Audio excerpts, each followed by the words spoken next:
Bab 1693. Pemberian hadiah si putih. Mendengar apa yang dikatakan Mileye, semua orang di lapangan terlihat aneh. Orang ini tidak ingin Dewa Ye terbangun. Sungguh mengagumkan. Faktanya, mereka tidak tahu bahwa Mileye dan Dewa Ye telah menjadi satu, tetapi sekarang Mileye yang bertanggung jawab. Mileye tiba-tiba berkata, "Apakah kalian sudah memutuskan?" Semua orang di lapangan menganggukkan kepala satu demi satu. Faktanya, bahkan jika Dewa Ye akan terbangun di masa depan, mereka akan mengikuti Mileye. Asal tahu saja ini mungkin satu-satunya kesempatan untuk mempercepat alam konsepsi. Mereka tidak punya pilihan, kecuali jika mereka ingin menunggu untuk mati. Mileye melirik semua orang di lapangan, dan akhirnya, dia menatap wanita berbaju putih. "Bagaimana denganmu?" Wanita dengan rok putih tidak berbicara, tetapi berjalan di belakang Mileye. Artinya sudah sangat jelas.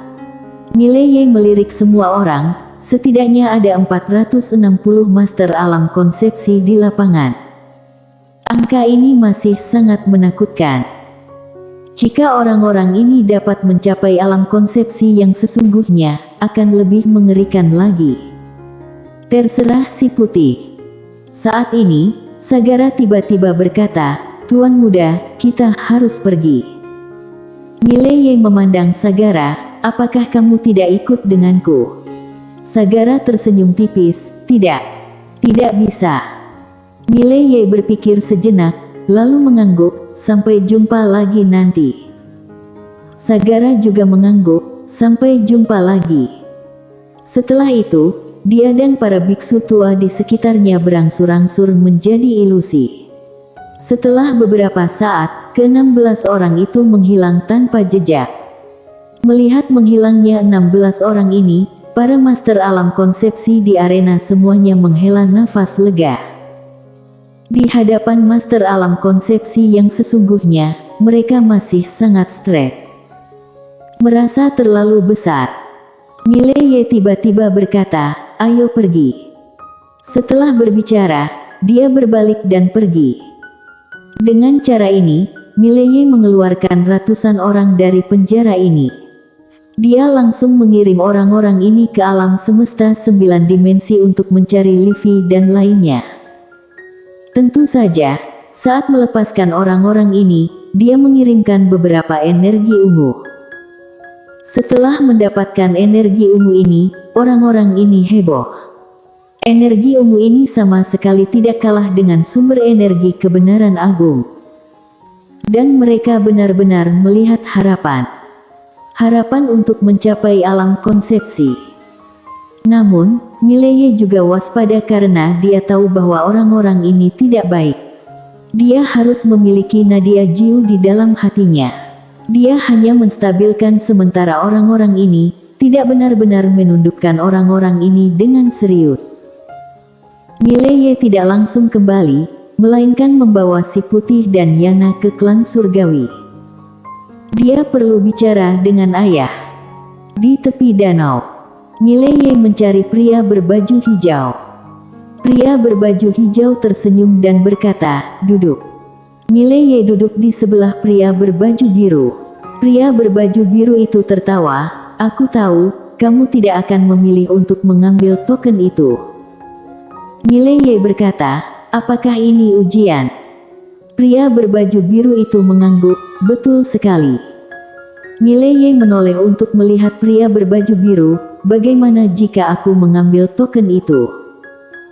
Pria berbaju biru itu tersenyum dan berkata, "Kamu tetap anakku, aku akan melindungimu selamanya."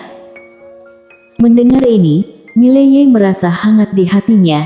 "Jika aku mengetahuinya lebih awal, aku akan mengambilnya." Pria berbaju biru tertawa, "Kamu tidak akan." Mileye sedikit bingung, "Mengapa?" Pria berbaju biru melirik Mileye, "Karena kamu anakku." Mileye.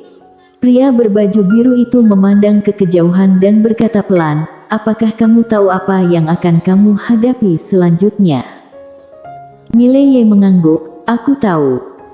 Pria berbaju biru itu tersenyum dan berkata, kamu percaya diri menghadapinya sendiri.